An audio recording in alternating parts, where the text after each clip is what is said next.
Hello, everybody. This is Joe with Carbon Marine.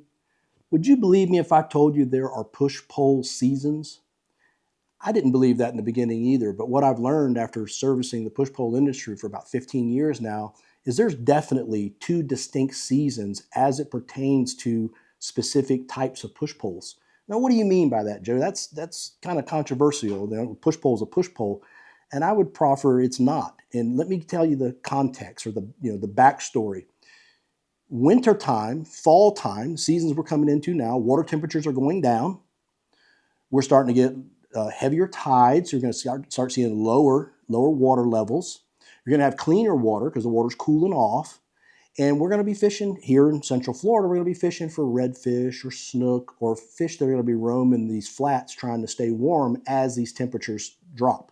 When we get into the depths of the winter, these fish are looking for heat. This radiant energy off of the sun. We're also going to have bluebird, super bright days after a front comes through.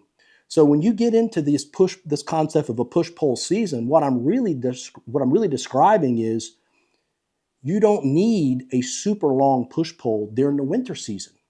And I could proffer that there's actually a disadvantage to using a 24-foot push-pull on winter negative low tide red fishing. And it goes something like this. The water's super clear. The water's super shallow. These fish are in there trying to get warm, so they're going to be skittish. They're not going to feel comfortable. They're not in 3 or 4 feet of water. They're going to be in maybe 18 inches of water, maybe 12 inches of water. Hell, some of them might be crawling along the edge looking for mangrove crabs or tree crabs or something like that. So they're going to be on alert. If you're in there poling with a 24-foot push pole of any model, and that pole is now between the sun and that fish, and it moves and it breaks the light, that fish is going to think, uh-oh, there's a predator. He's going to sense something. He's not going to look. He's not going to go, look, there's a push-pull foot up in the air. But he's going to say something's not right. He's going to see that movement. And that's where having a shorter push-pull. In my case, wintertime, negative low tides, I use a 19-foot push-pull. You're not in there humping and racing and trying to intercept a string of tarpon, 40 or 50 yards away. You're moving as slow as you can move, so you're not making any bow waves with the skiff. You're moving slow. You're stalking. You're like a hunter ground stalking. You got to go slow and easy. And a shorter push pull is going to allow you to do that without casting these shadows and spooking these fish that are going to be a little bit on edge because they're trying to stay warm up in these shallower, sunnier, clearer water. Now, that would be kind of the fall-winter season component of a push-pull season. What would be the opposite of that? Well, it'd be the tarpon season. You got to have a 24-foot, 23-foot pole when you're pulling for tarpon because they're not swimming in 18 inches of water. Those strings of tarpon that are migrating, they're swimming in 3 to 6, 3 to 10 foot of water in some cases outside lower keys. They might be on the bottom and you can barely see them because the water's so deep.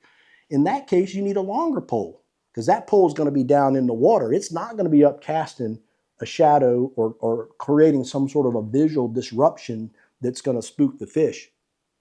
So when I make the comment that as controversial as it is that there is a push-pull season, that's what I mean. Is this is all nuanced, right? When you're at the top of a fishing game, and I'm not saying I'm at the top of my game, I'm just saying I like to do it. I'm not as good at it as much as I enjoy doing it.